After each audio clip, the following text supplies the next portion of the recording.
안녕하세요. 반갑습니다. 9월 20일 화요일 셋째 날 아침입니다. 오늘은 겟세마네 동산에 예수님 함께하고 있는 저는 포트리 교회를 섬기는 김현수입니다. 함께 기도드리고 이 시간 시작하도록 하겠습니다. 저희들을 사랑하시는 아버지 하나님, 주님의 거룩하신 은혜와 능력으로 새 하루를 시작할 수 있고 이 시간 말씀을 함께 살펴볼 수 있도록 은혜 주셔서 감사합니다. 저희들의 연약함과 부족함이 저희들이 분명히 알고 깨달아야 할 모든 것들을 방해하고 장애가 되지 아니하도록 인도하여 주시고 주님께 더욱 가까이 나아감으로 주님께로부터 온전한 은혜와 축복과 인도하심을 받을 수 있도록 도와주시며 주님의 뜻을 분명하게 깨닫는 저희들 되게 도와주시옵소서. 오늘 이 아침에도 주님께서 저희들에게 은혜를 베풀어 주실 것을 인하여 감사를 드립니다. 주님, 하지만 가슴속에 계속해서 주님 앞에 간절한 마음으로 기도드리는 주님의 자녀들이 있습니다. 혹은 아파서, 혹은 경제적인 문제로, 혹은 다른 사람들과의 관계에서 때때로 해결해야 할 많은 문제들과 또 극복해야 할 여러 가지 순간순간들, 주님, 무엇보다도 억울하고 힘겹게 살아가는 주님의 사랑하는 자녀들을 불쌍히 여겨주셔서 그들의 마음을 들어주시고 그들의 문제를 해결하여 주시며 주님의 섭리로 인도하여 주셔서 아름답고 온전한 삶을 살아갈 수 있도록 도와주시옵소서. 무엇보다도 주님께로부터 기도드리고 응답받는 기회들을 통하여 주님께 더욱 가까이 나아갈 수 있도록 인도하여 주시옵소서. 오늘 주님께서 겟세마네 동산에서 피땀 흘리고 괴로워했던 순간순간들을 함께 살펴보려고 합니다. 주님께서 저희들의 마음과 생각에 함께하여 주시고 영감의 말씀을 통하여 좀 더 깊이 저희들 그 상황을 이해하고 바라볼 수 있도록 인도하여 주시며 저희들 살면서 겪는 여러 가지 고난과 아픔들 또 극복해야 할 많은 문제들 앞에서 어떤 모습으로 어떻게 살아가야 하는지 볼 수 있도록 인도하여 주시옵소서. 시작하는 시간입니다. 마치는 시간까지 주님께서 함께 하옵시기를 예수님의 이름으로 간절히 기도드립니다. 아멘. 오늘은 겟세마네 동산의 예수님 함께 살펴보겠습니다. 교과는 이렇게 시작합니다. 말씀하시되 내 마음이 심히 고민하여 죽게 되었으니 너희는 여기 머물러 깨어있으라 하시고, 예수님께서는 33년간의 지상생애 동안 수많은 고난을 당하셨습니다. 하지만 그 무엇보다도 그분께서 십자가에 달려 돌아가시기 전 마지막 몇 시간 동안 겪으셨던 고통과는 비교할 수 없습니다. 영세전부터 세상 죄를 위한 제물로 계획되었던 예수님의 희생이 이제 성취되려고 하고 있었습니다. 예수님께서는 제자들과 진지하게 이야기를 하시고 그들을 가르치시고 계셨었습니다. 그러나 문득 겟세마네에 가까이에 이르렀을 때 그분은 이상하게도 침묵에 잠기셨습니다. 예수님께서는 때때로 기도와 명상을 하시기 위하여 이곳에 오셨으나 당신의 마지막 고민의 이 밤처럼 이렇게 슬픔에 가득 찬 마음으로 오신 때는 일찍이 한 번도 없었습니다. 예수님께서는 세상에서의 당신의 온 생애를 통하여 하나님의 임재의 빛 가운데서 행하셨습니다. 바로 사단의 정신으로 말미암아 고무된 사람들과 투쟁할 때에 그분은 나를 보내신 이가 나와 함께 하시도다. 내가 항상 그의 기뻐하시는 일을 행함으로 나를 혼자 두지 아니하셨느니라. 요한복음 8장 29절에 말씀하실 수 있었습니다.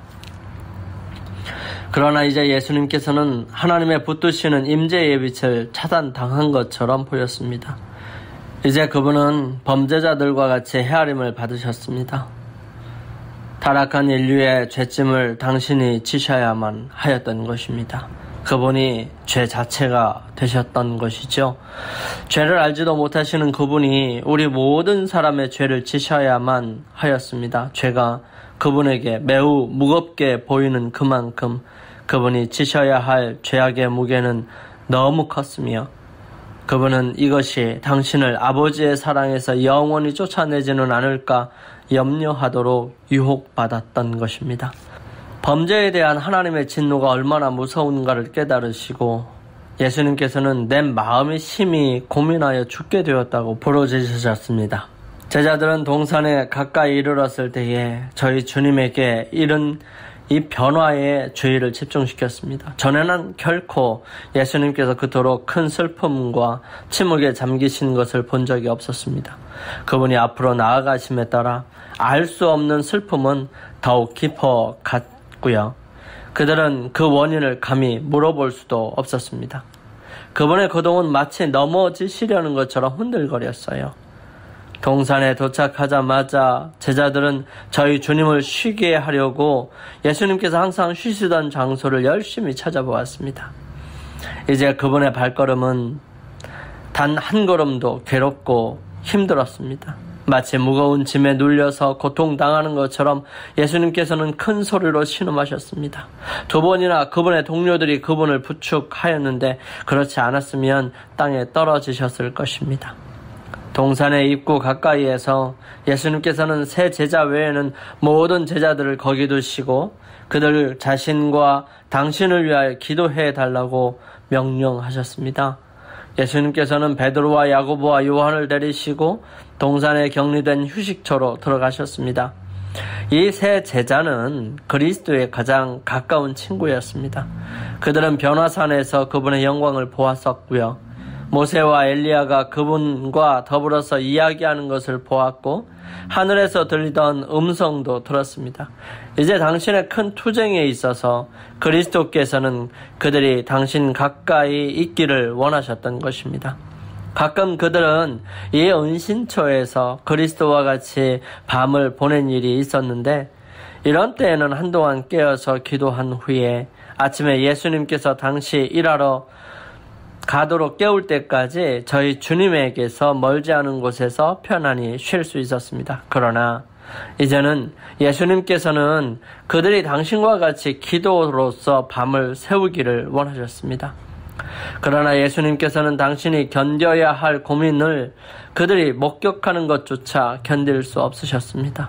예수님께서는 너희는 여기 머물러 나와 함께 깨어있으라고 말씀하셨습니다.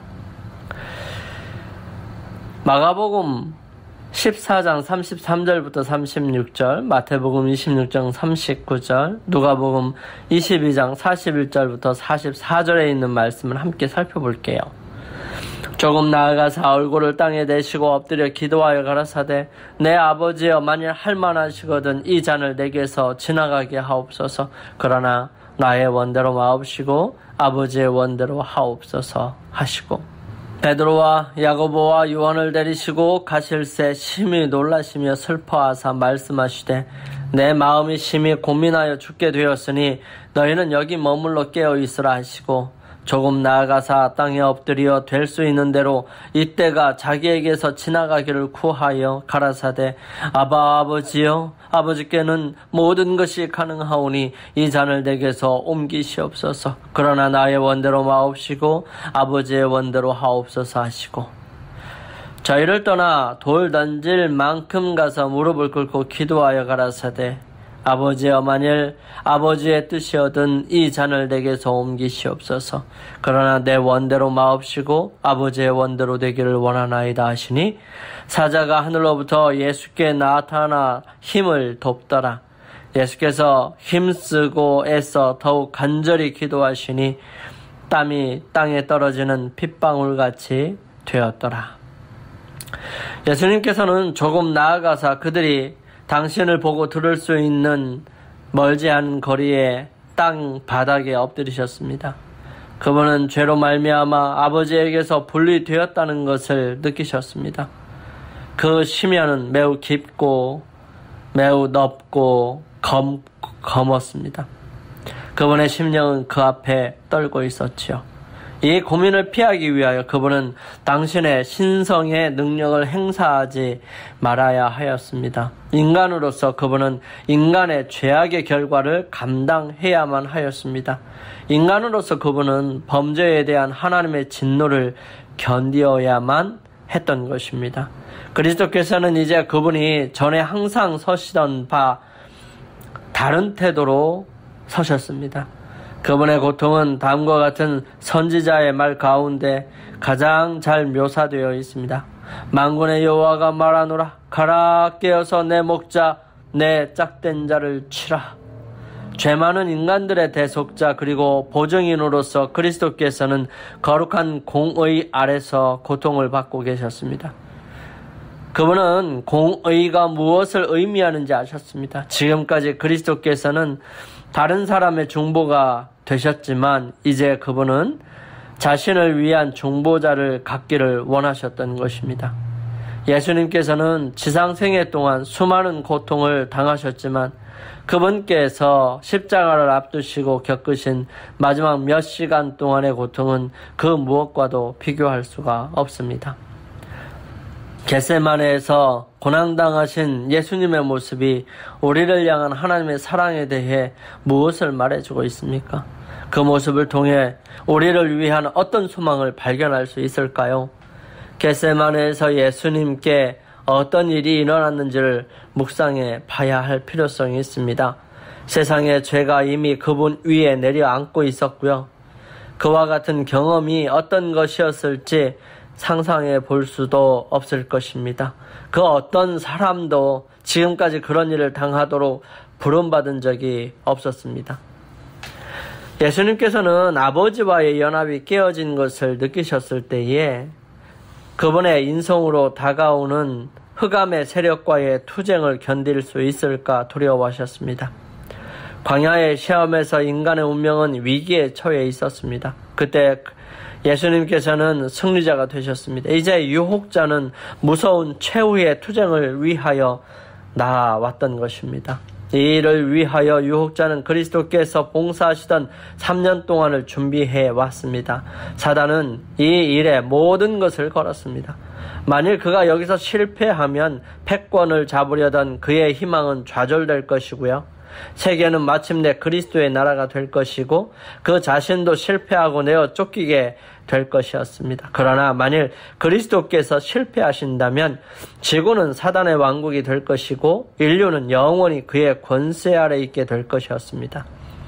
당신 앞에 놓인 투쟁에서 그리스도의 마음은 하나님에게서 분리되지는 않을까 하는 두려움으로 가득 찼습니다. 사단은 그리스도에게 만일 그가 죄악이 가득 찬 이 세상을 위하여 보증인이 된다면 하나님과는 영원히 끊어지게 될 것이라고 말하였습니다. 그분은 사단의 왕국에 동화될 것이고 다시는 하나님과 하나가 될 수 없을 것이라고 거짓말을 하였던 것입니다. 그리고 이 생으로 무엇을 얻게 될 것인지 의문점을 갖게 만들었습니다. 죄 많고 감사할 줄 모르는 사람들을 볼 때 얼마나 절망적으로 보였을까요? 사단은 가장 어려운 분을 사단은 가장 어려운 면을 들추어서 구주를 다음과 같이 느끼게 하였습니다. 세속적으로나 영적으로 다른 모든 백성들보다 우월함을 주장하는 백성이 그들을 거절하였다. 그들을 특별한 백성으로 만든 약속의 기초요 중심이요 확증이 되는 그들을 죽이려고 찾고 있다. 그대의 교훈을 듣고 교회의 활동에서 가장 중요한 자리를 차지하고 있던 제자 중에 하나가 그대를 배반할 것이다. 그대를 가장 열심히 따르던 자 중에 하나가 그대를 부인할 것이다. 모든 사람이 그대를 버릴 것이다.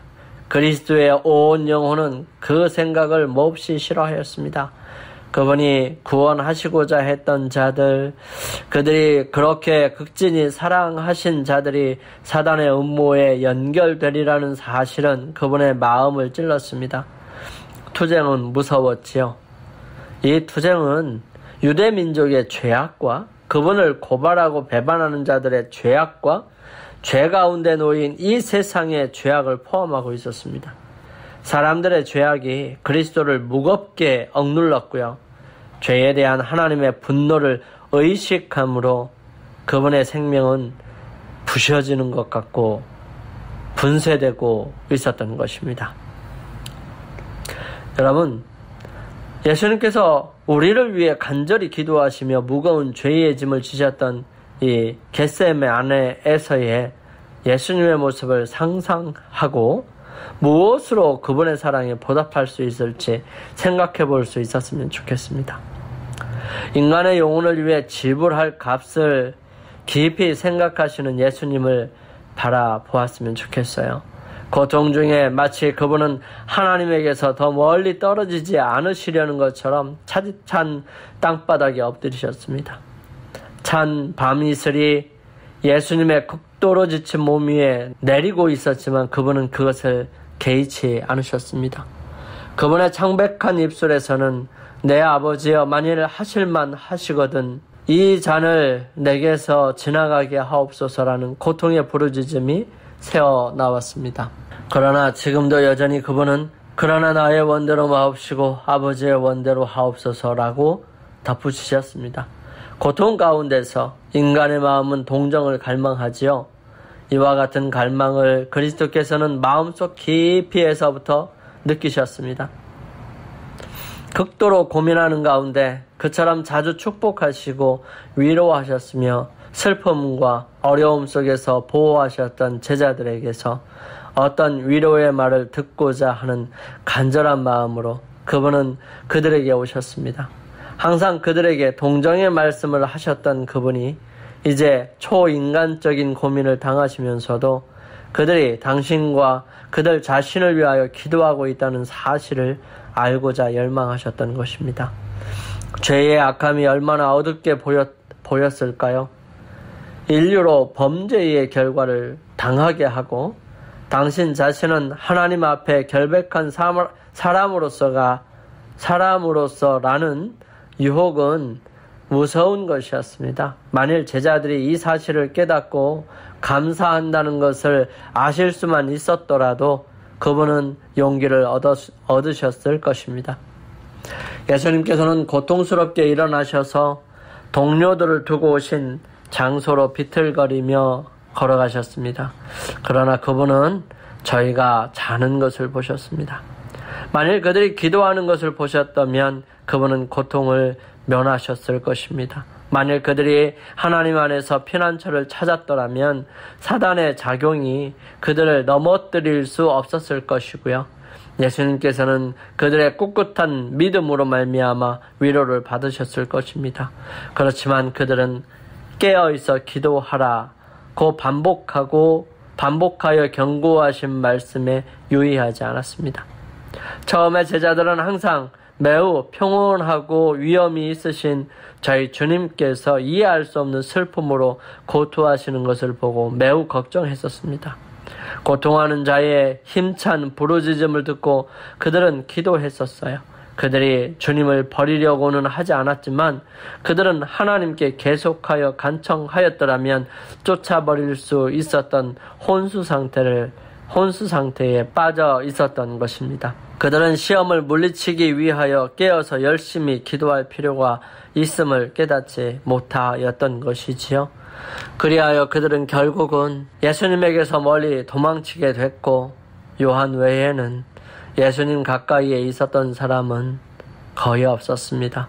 베드로는 왔다가 부인하고 더 훨씬 많이 예수님을 마음 아프게 하고 도망갔지요.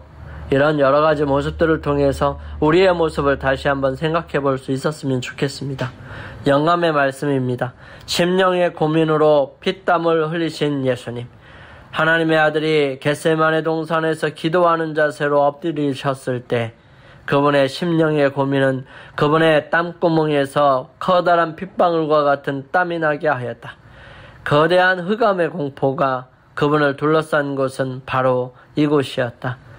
세상의 죄가 그분 위에 놓여 있었다. 그분은 사람을 대신하여 하늘 아버지의 율법을 범한 자로서 고난을 당하고 계셨다. 증언보감 1권 222페이지에 있는 말씀이에요. 우리 함께 기도드리겠습니다. 세상의 죄를 홀로 감당하셔야만 했던 예수님의 고통이 얼마나 컸을지 감히 상상할 수도 없습니다. 하지만 그 고통을 끝까지 감당하신 예수님의 사랑과 희생 덕분에 저에게도 희망이 생겼습니다. 그 크신 사랑에 믿음으로 반응하게 해 주시옵소서. 거룩하신 주님, 연약하고 부족합니다. 때때로 주님의 마음을 많이 아프게 할지라도 주님 버리지 마시고 다시 회복하여 주셔서 주님께 굴복하는 사람 되게 하여 주시옵소서. 아버지의 놀라우신 섭리가 저희들과 늘 함께하여 주셔서 오늘도 주님 안에서 승리하는 하루 되게 인도하여 주시옵기를 저희들을 사랑하시는 예수님의 이름으로 간절히 기도드립니다. 아멘. 오늘 하루를 주님 안에서 승리하기 위하여 개인적으로 주님 앞에 머무는 시간을 갖기를 원합니다. 주님께서 여러분과 또 저의 삶에 함께 하시기를 간절히 소망합니다. 저는 내일 아침 이 시간 다시 찾아뵙겠습니다. 고맙습니다.